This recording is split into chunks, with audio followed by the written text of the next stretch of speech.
Right, family and friends. Good evening, depending on or good rising, depending on what side of the world you're on. Hope all is well. I just wanted to jump into a conversation that could be fluid, and what I mean by that is this is a commerce, a commercial, a business. What's the word I'm looking for? But more of a commerce. I can't think of the word right now. Private conversation. When I say private, you have the private sector, the public sector, got the volunteer community sector.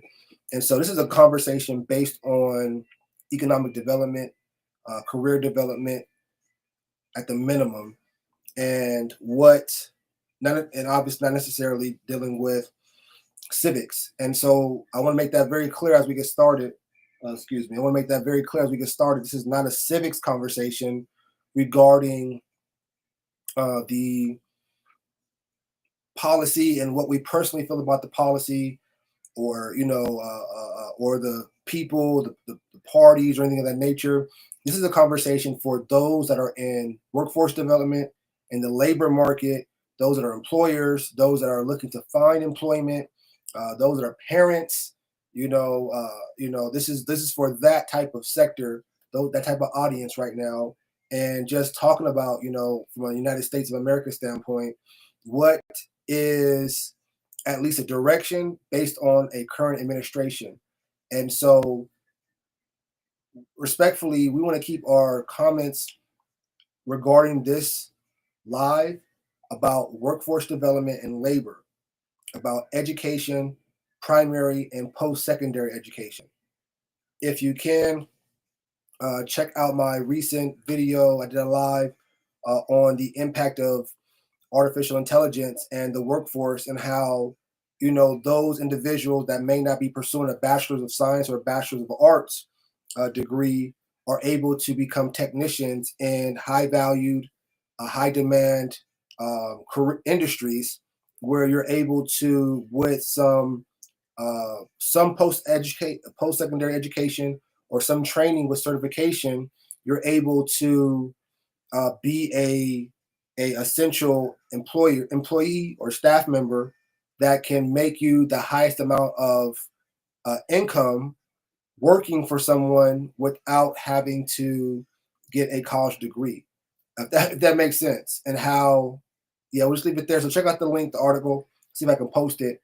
So we definitely want to talk about things workforce development and labor related. So that's what this conversation is about. And usually I speak on things dealing within the United States of America, or the Western cultures, if you will, to include the United Kingdom, as well as African diaspora countries. And within the United Kingdom and the United States of America, I'm looking at the urban communities, dealing with civics, business, and community in no particular order, looking at it from that perspective. Excuse me. Shout out to the missus for some homemade juice. I won't get into the details. It's very, very good and very healthy, more so. You want me to jump into some more health conscious conversations? Put that in the comments. Health conscious or healthy talk, and we'll see what that looks like. And so this article is terribly outdated. It's a few months back. It's back in March 20th, 2025. But my life has been so full lately that I hadn't had a chance to really jump into a lot of the content that's come my way. And I feel like the content that comes my way, either through what I find, excuse me, or what is sent to me, is really essential for others to be aware of.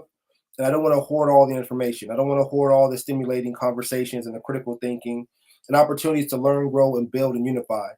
And so that's what this is about. And so I did do some research. Excuse me, y'all. I did do some research, and I didn't really find an article that was more up to date than March of 2025. And so I didn't want to just report. And I want to shout out USA Today for covering this article. It's how I found out. This is the actual article that came across my path. And I was like, okay, President Trump signs order aimed at dismantling the Department of Education. Now, this is a separate conversation. I say this with all respect. and hopefully and intelligence and integrity. But we all have to develop, if you're looking to become a true leader of yourself and others, and to find cohesion and dynamicism, if that's the word, like dynamics. So dynamicism, you have to develop and work and grow on emotional intelligence. You just have to. And you don't have to agree with everything. You don't have to like everything. But there's a short-term gain and a short-term gain and a long-term gain that we have to make sure we focus on if you have a vision for long-term. If you have a vision for long-term, then you have to be able to control your emotions to reach your goals. And we want to make sure that our goals are, at the minimum, going to be a compliment to our neighbors as well as ourselves, respectfully. Even if that means you minding your own business, even if that means you just being mindful of, your environment and, you know, getting out the way and doing your thing over there, if that makes sense. That's a broad statement, if that makes sense at all, but ultimately I'm bringing it back to the article.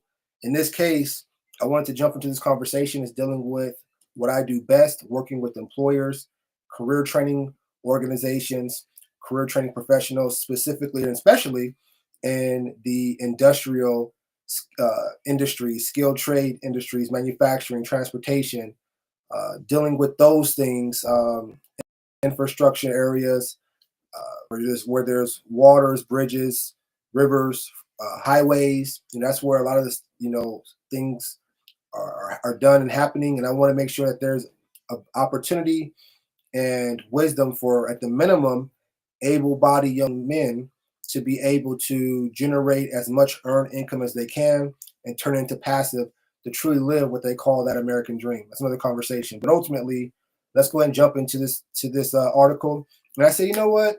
This is the most recent article I found. Shout out to USA Today. Shout out to Joey Garrison and Zachary Shamil. Hopefully I pray I can tag you both and USA Today for introducing me to this article.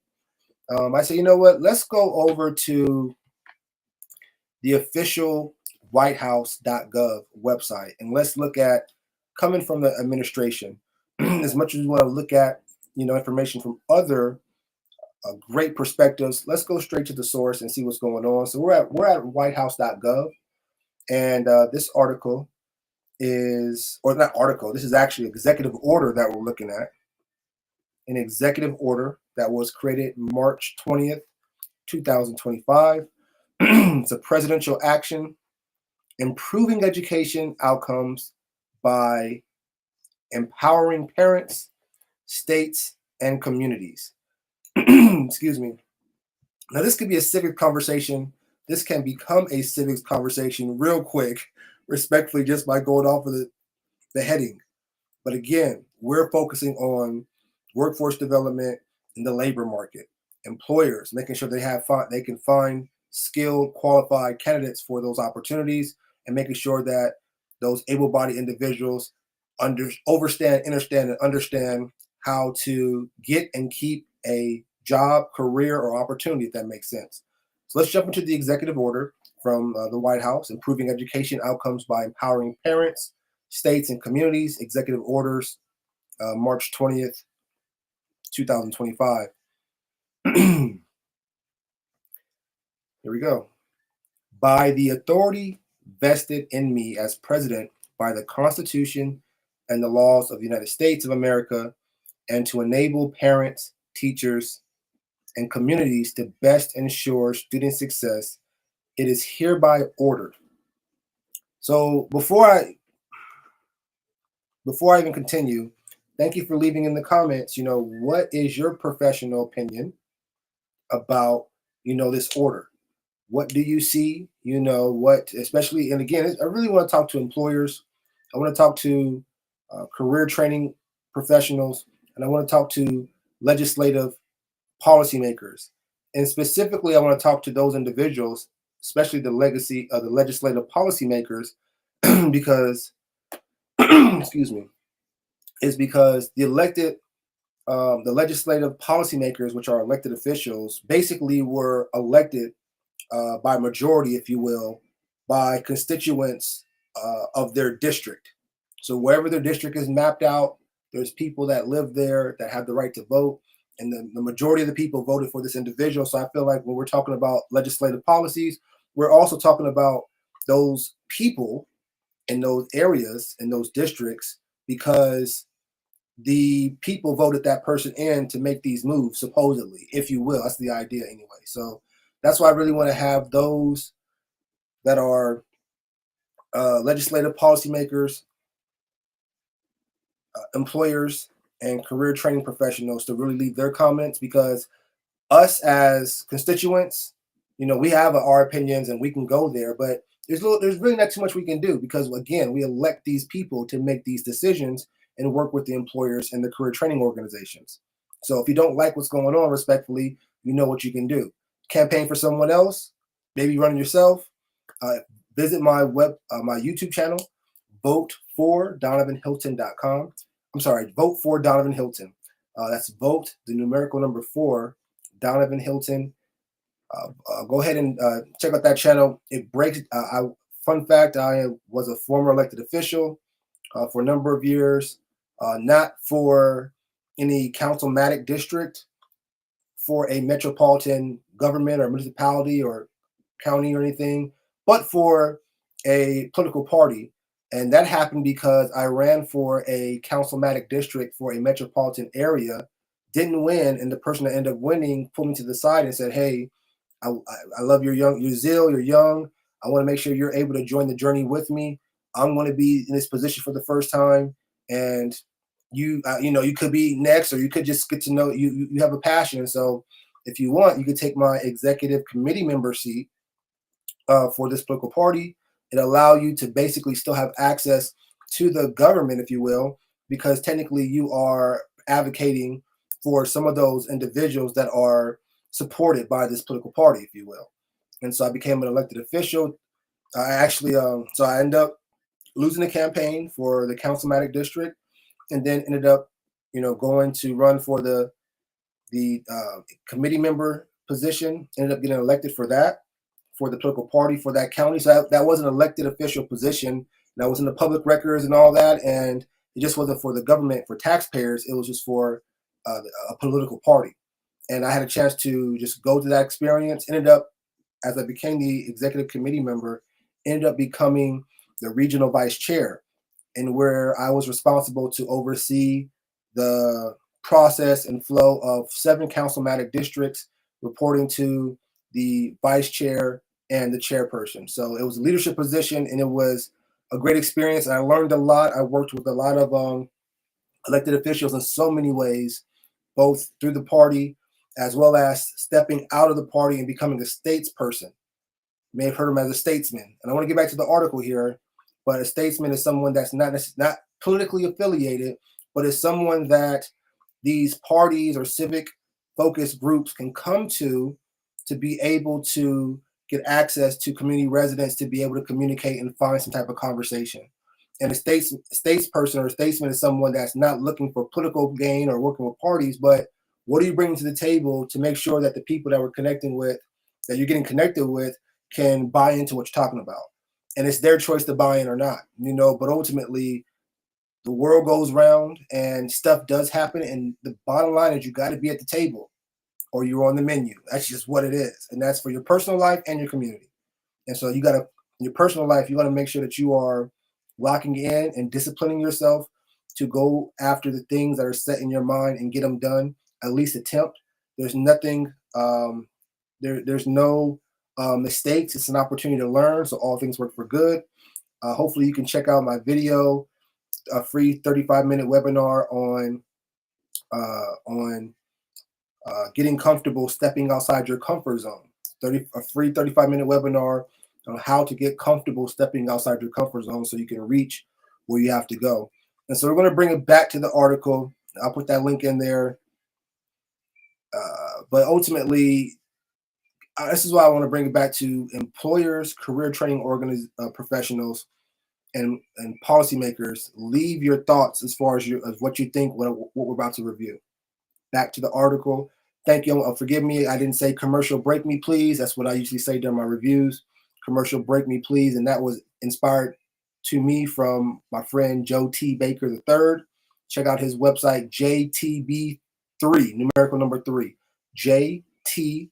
J as in Joe, T as in Tom, B as in Baker, number 3.org. He has a great story regarding his life and perseverance and how he's been able to share and create a story.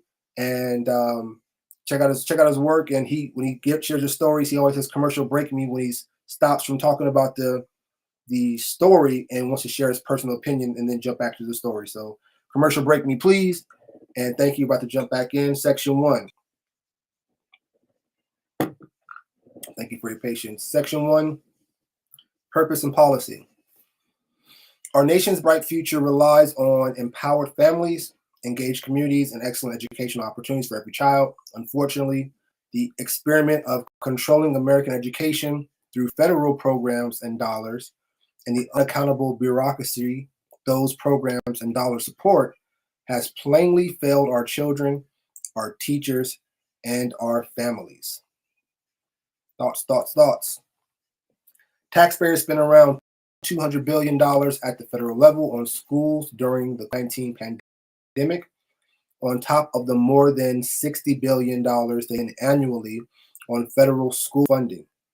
This money is largely distributed by one of the newest cabinet agencies, the Department of Education, which has existed for less than 1/5 of our nation's history. I didn't know that.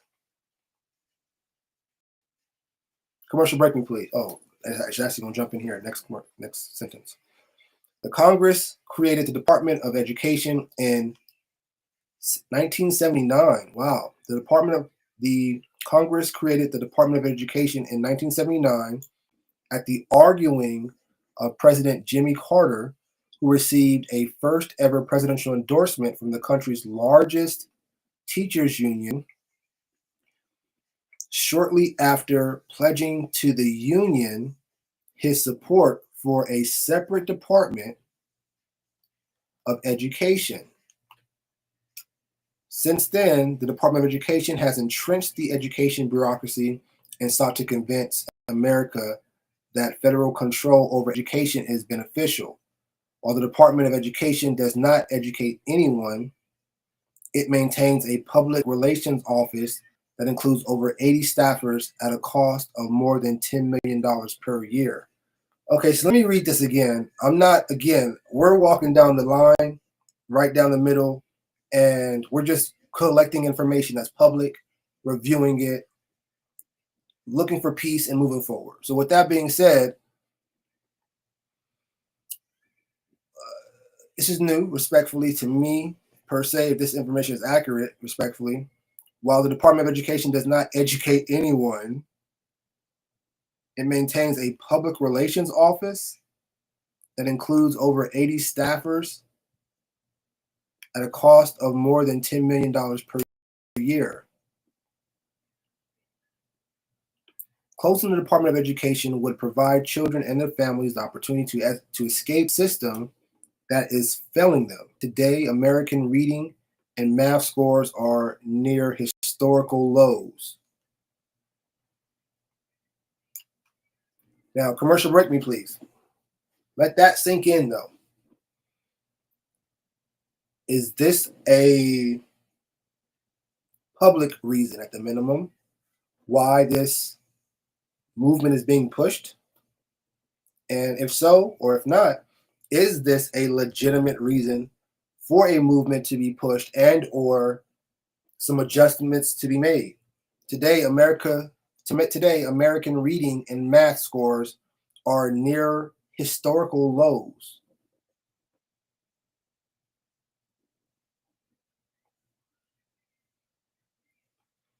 This year's National Assessment of Educational Progress showed that 70% of 8th graders were below proficient in reading and 72% were below proficient in math. The federal education bureaucracy is not working. Now, this isn't information, and that's not even about that. Okay, this is not even about, so I guess it's giving you some context as to why this executive order is being made. To be honest with you, this is my first time reviewing any executive order, period, let alone one for my live daily insights. So thank you again for walking this journey with me. And a lot of times you have to be comfortable walking and stepping outside your comfort zone. What got you here won't get you there. And, for every reaction, you have to first act. So if you want a reaction that's going to positively provide a positive consequence, if you will, then you have to act first. But if you just go keep thinking and talking, only thing coming to you is just the words in a dream, respectfully. So um, let's go back here, back to the article. Thank you for your commercial break. Okay. I wasn't aware of these numbers, so I don't know. Closure of the Department of Education would drastically improve program implementation in higher education. Read that sentence again. Because again, these are things that I work with primary education, and then I work with higher education. When it comes to workforce development. What do you mean by primary education? Well, I serve as a guest speaker for graduations or marketing opportunities, or for business marketing, business development.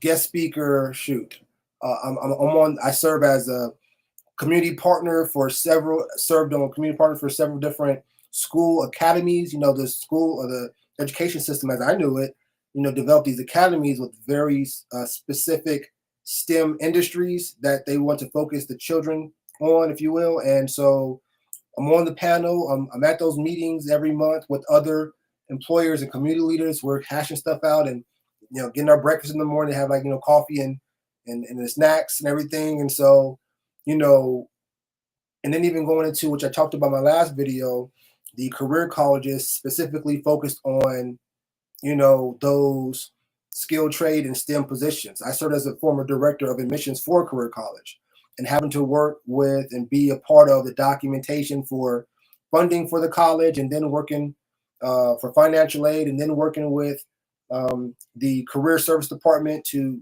help and make sure that placement was there. So I had to work and recruit employers and hosted numerous job fairs. All this is dealing with post-secondary education to include getting certificates. So I'm just reading back to the article. Closure of Department of Education would drastically improve program implementation in higher education. Powerful statement. The department, I don't know if it's right or wrong, but that's a powerful statement in the work that I do. The Department of Education currently manages a student loan debt, so here we go, portfolio of more than 1.6 trillion. So the Department of Education currently manages a student loan debt portfolio of more than 1.6 trillion. Commercial break me, please. Let's just see, for kicks and giggles.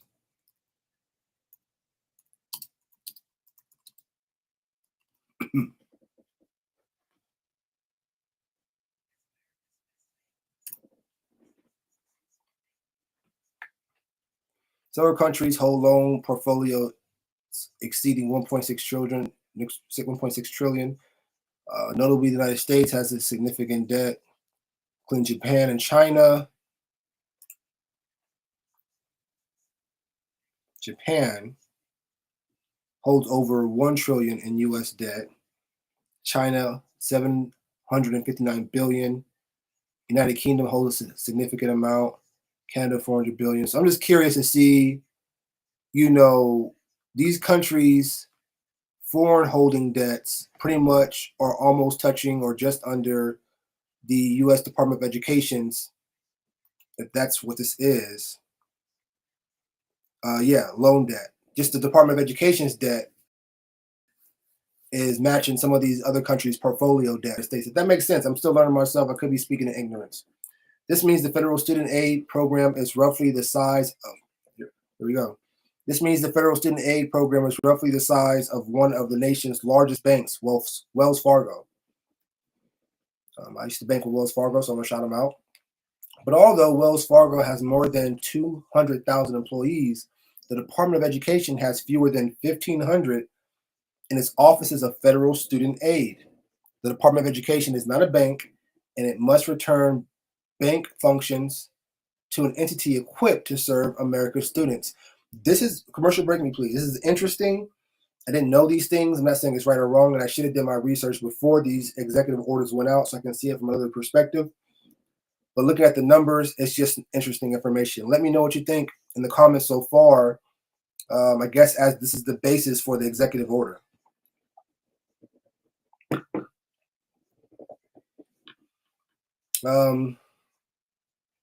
Ultimately, the Department of Education's main functions can and should be returned to the states. So that's section 1, purpose and policy. Obviously, that's what it's about. The purpose and the policy. Okay. Section 2, closing the Department of Education and returning authority to the states. That's powerful. And when I look at this, respect for commercial break me, please. When I look at this, I think of school choice, which I think is a pretty, it's a movement that's going on. I think since 1979. Ironically, school choice has been being pushed. I think since 1970. No, I think it's 1979. It could be, or charter schools. Charter schools have been pushed or created since 1979. I could be wrong.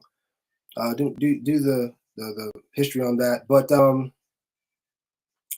a lot of states have a movement of school choice where the students are able to take their student accounts or state funded accounts, usually about $7,000 to $8,000 a year, and take it from the public school that they're zoned to go to and go to a qualified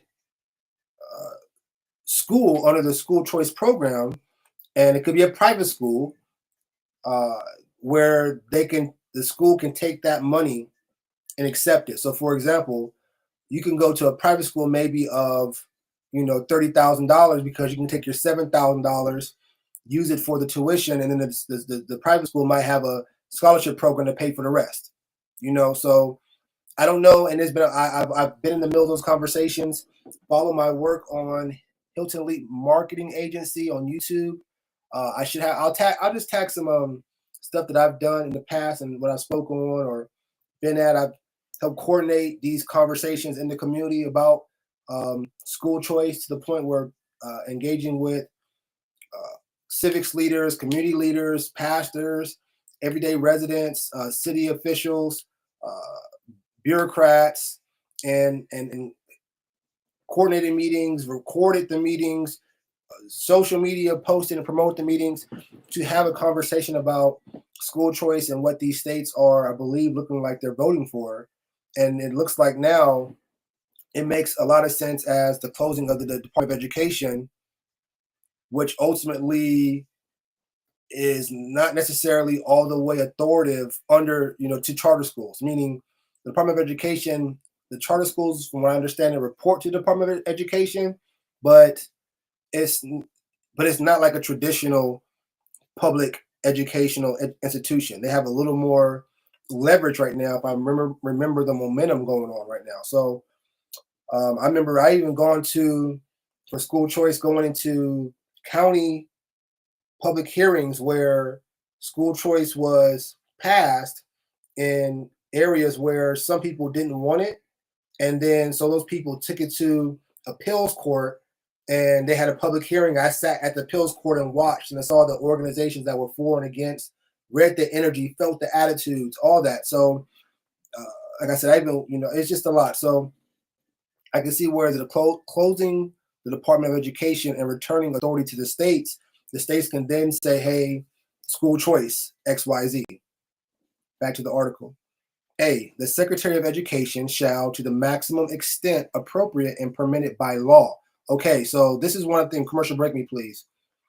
It is stating that the Secretary of Education, of course, so they're talking about, but okay, of course you got to the maximum extent appropriate and permitted by law. So I really appreciate this, by law. So I don't know what the laws say. I know a lot of this is going to be tied up in court because you got to go through that legal process.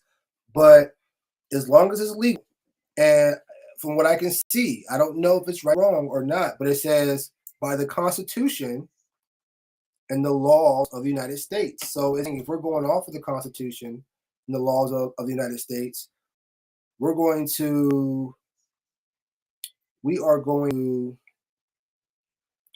see what we can do to the maximum extent appropriate and permitted by the Constitution and the laws of the United States of America. Take all necessary steps to facilitate the closure of the Department of Education and return authority over education to the states and local communities while ensuring the effective and uninterrupting delivery of service, programs, and benefits on which Americans rely. Commercial break me, please.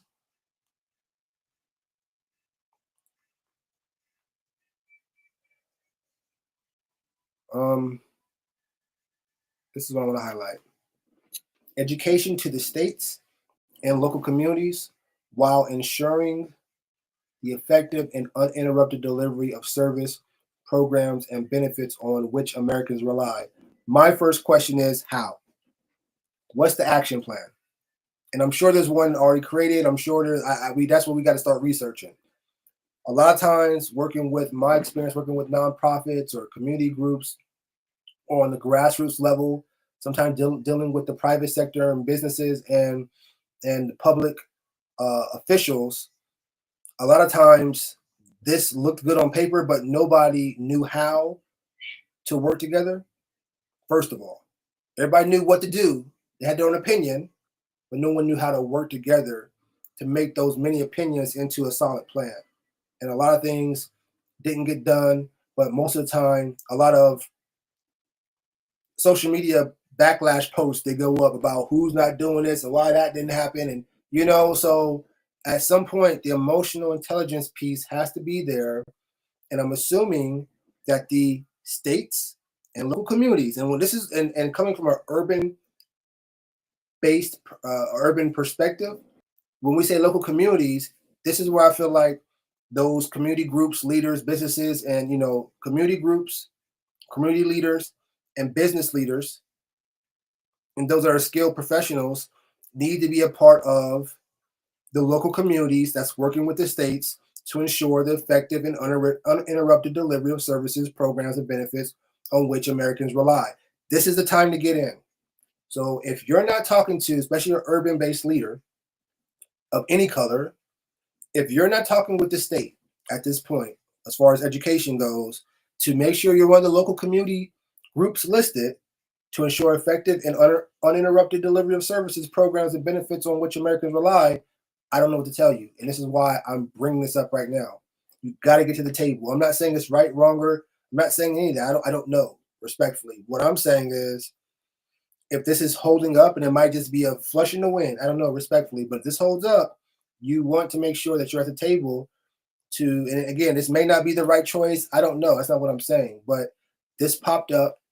This first article popped up, and I hadn't read this article yet, but that's a powerful statement when I work in workforce development and labor markets, if you will. And so I couldn't find any updated article from other than March. We're several months down past March. I couldn't find anything. I just happened to go the website, the whitehouse.gov was here. I said, well, you know what? Let's look directly to the executive order from the White House that are respectfully going to the media, respectfully. So, and we want to capture the essential moments here where local communities, I'm always advocating for those urban-based or urban communities, those urban areas, to make sure they're at the table. If you need help getting to the table about this, make sure you can send me a message. I can help you in your area, connect with who you need to connect with if you're serious. If you're serious, this is what I do. But if you're not serious, then let's let it be. And we give thanks for all things working for good, and we do our part to be the best neighbor we can be by first focusing on ourselves and handling our own business so the world doesn't have to focus on us and help us out. The best way we can help the world out is by handling our business, so it's one less thing to worry about. And then come back to the table and hee-haw. And when we handle our business and life, stuff happens, and that's when you have support coming in saying, no problem, because stuff happens. And it could happen on a regular basis. But if you're consistently handling your business on a regular basis, you'll always have that support. People invest in you when they see you investing in yourself.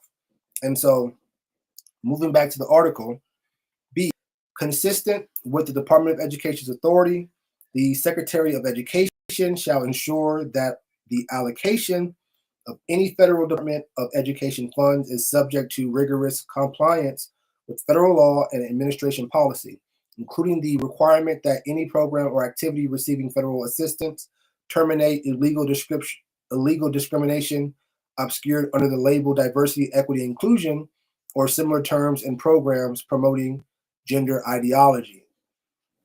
That's another conversation.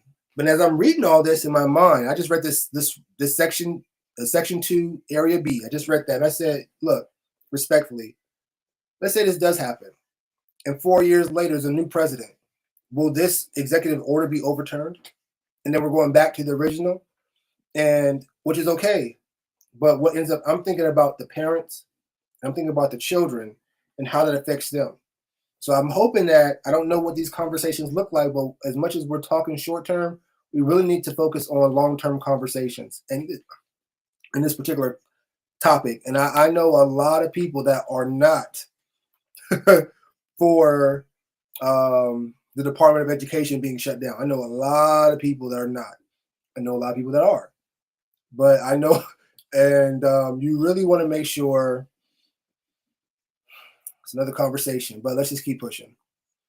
So I thought about that, will this be, overturned and a new executive order would, come in once the new administration came in? That's one thing that came to my mind, and something else came to my mind I was reading. Let me see, excuse me 1 second. Rigorous compliance, federal law. Hopefully it'll come to me. Moving on. Section 3, general provisions. Nothing in this order shall be construed to impair or otherwise affect the authority granted by law to an executive department or agency or the head thereof, or, I'm going to repeat that again, excuse me.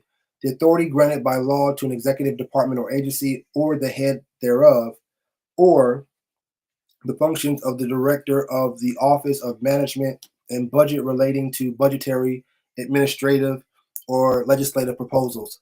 Commercial break me, please. That's what I was going to say. I am aware that according to the new Office of DOGE, Department of Governmental Efficiency, I know that there was a push to look to cut funding, or not cut funding, but slash dollars in certain budgetary items, if you will.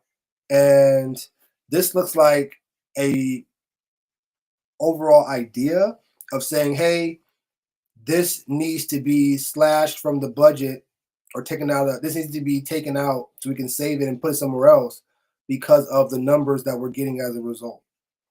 I don't know. That's what it sounds like. Because when you have an administration that's looking to produce DOGE, to look at efficiency of funding, looking to promote education focused by the states, that's kind of like, I forgot the word, but that's kind of like just, you're looking to become more lean. If you're in business, you want to have like when they say, oh, you have a lean business model, that's kind of like where you are scaling to the maximum at this time. At this time, you're scaled to the maximum. You're grown to the maximum as far as output and production, but you are as thin as possible, as least as possible when it comes to the dollars necessary to produce this maximum. So let's say, for example, you're making $100,000, but you're only spending you're spending $75,000 to make it. And then someone says, hey, I can make you more lean. And what does that mean? Okay, well, I can help you save money. So therefore they come in and take this out, take that out, take this out, put this here. Next thing you know, you are making $100,000 or maybe $150,000 now, or at least $100,000, and you're only spending $25,000 to do it. Does that make sense? So now you're making $100,000, but you're taking home a lot more. And more than likely, when you're taking home a lot more, you're probably producing a whole lot more. I'm not saying this is the case, but it sounds like the Office of Management and Budget is looking for a lean, if you were in business conversation, approach to doing things. I don't know if it's right or wrong. I didn't know what the executive order was going to say. I thought it was going to be more focused on like workforce development or, jobs or whatever. Excuse my ignorance, but it's basically coming and discussing the purpose of the executive order, and the closing process and being returned to the states. Now we can have a conversation of, what that looks like, and I believe that's going to be introducing school choice. And then you're now having a conversation dealing with workforce development with school choice in your state. If that's what, so it looks like the federal government is saying, hey, we're looking to back out of this thing and not be as accountable. Maybe provide some funding, but it's not our authority. It's going to go to the state and the community leaders. And this is important right now for the states, I would say respectfully. This is an opportunity to do something that could create more buy-in. This is an opportunity to do something that can create more buy-in.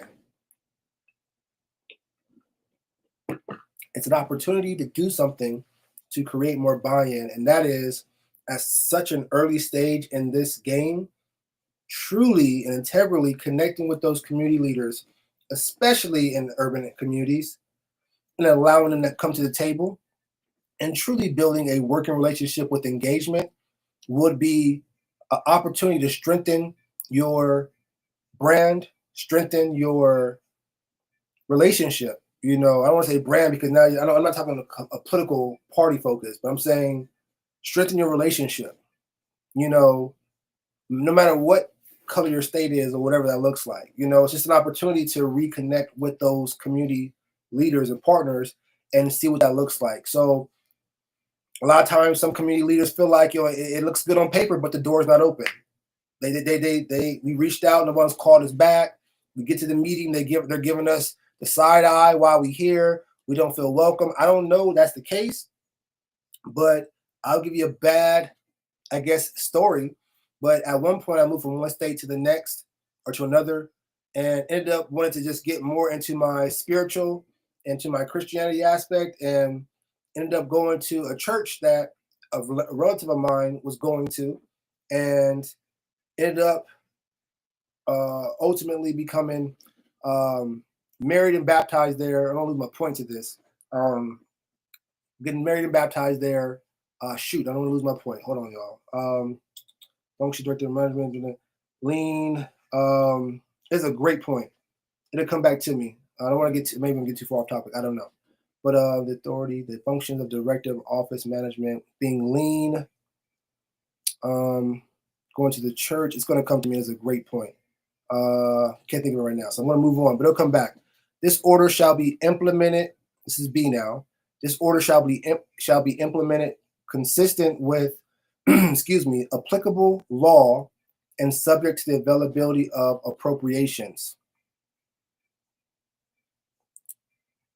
This order is not intended to and does not create any right or benefit, substantive or procedural, enforceable at law or in equity by any party against the United States, its departments, agencies, or entities, its officers, employees, or agents, or any other person. Donald J. Trump, the White House, March 20th, 2025. I want to get to this point of the state on the church. It was a good point. I don't want to lose it. And what's going to happen is I'm going to turn it off the live, and you're going to end up seeing what I was going to say in the comments. So make sure you check the comments, worst case. I was building up to a point. And let me go to one of these things to see if somebody is on the live. Let me go to one of these, y'all. Hold on, wrong one. Okay, I don't know how to work this one, so we'll go back to it. Let me know what you think. I think this is basically going towards school choice. My point's probably going to come back to me as I'm speaking, closing out here. I think it's going to end up going back to school choice if this executive order stands. I'm not sure if it's official or if things have to be voted in. I'm not quite sure. I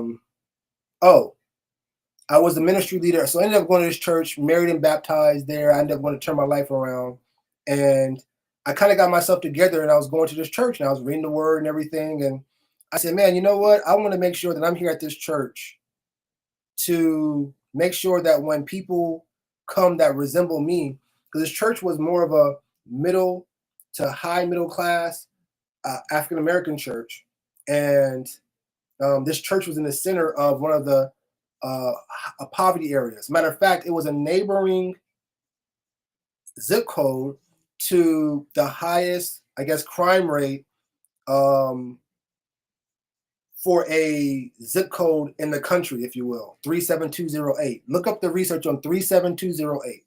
This zip code that this church was at was the neighboring, right next door zip code, but so it was right. So it's basically, respectfully, a higher or lower income community, urban based, but it was in a downtown corridor that was especially that's really growing. I'll say that.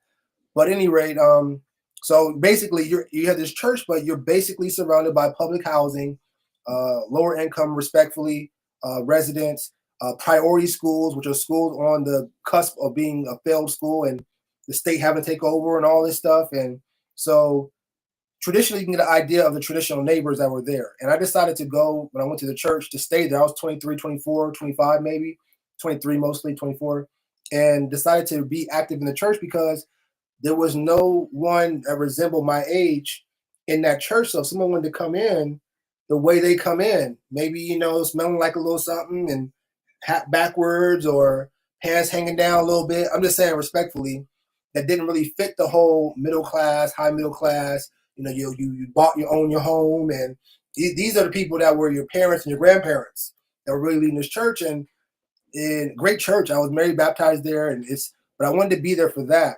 And I'll never forget when I was really involved in that, I invited some friends, like actually, from certain areas. And I won't say too much, but I invited some friends and they came to the church and they definitely didn't fit the mold. And like I caught up with them a few days later and said, D, we're not going to go back to that church because the energy was off and everybody was kind of staring at us like we did belong there, or, in so many words.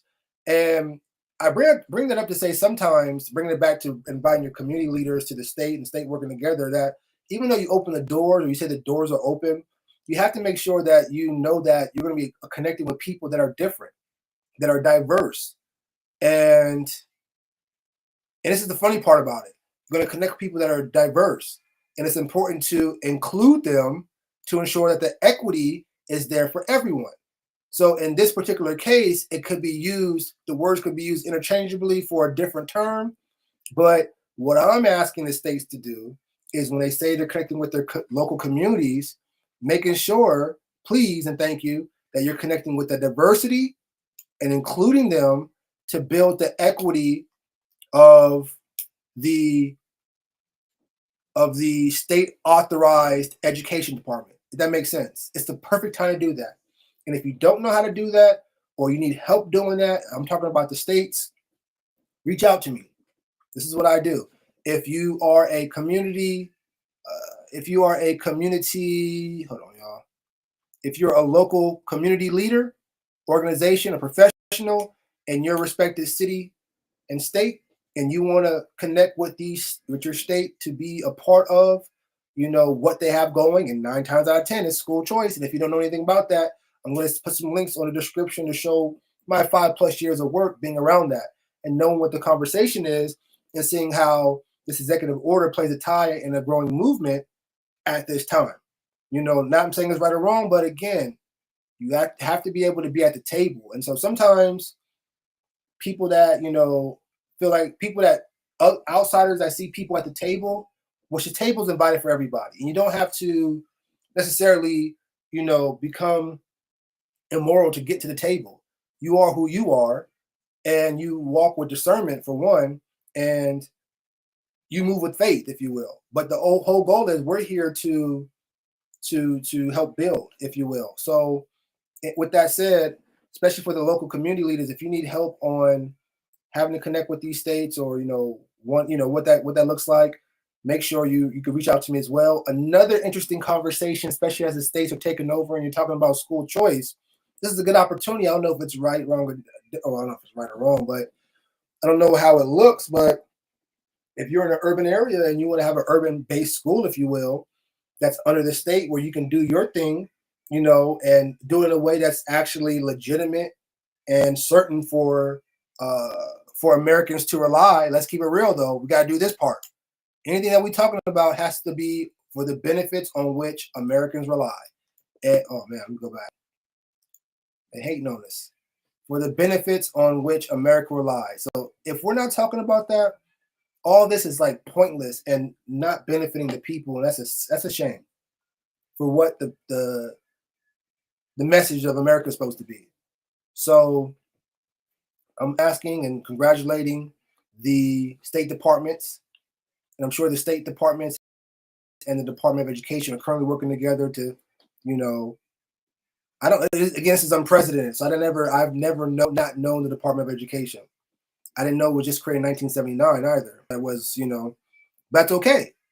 They, you got Doge, and then you have the Space Force.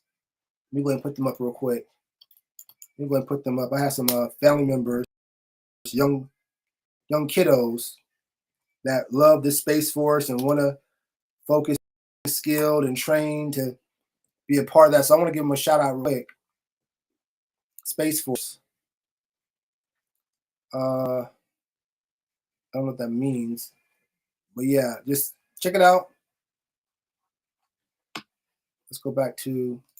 I brought up how we get to Space Force. Well, it's a new department, if you will, for the United States, the federal government, and so new departments are created all the time. I don't know if Doge is a particular department, but I know it's under Doge. I believe it's under. It was just here. Authorized or managed by the Office of Management and Budget or something working with them. So anyway, let me know what you think about the article. Again, I wanted to walk the lines and be respectful to all of us because that's not what we're here to do. We're just here as advocates of, employment or aware that employment in a capitalistic society exists. So what does that look like in regards to the future, the children, the people, and hopefully this article resonated with you. Thank you for sharing this article and donating in the monetary amount you felt this message was worth to you. And reach out to me if you want to connect or you need help in what I said. And thank you for also putting in the comments if you want me to do some more research on something I had mentioned earlier. Talk with y'all soon. I'm logging out. Peace.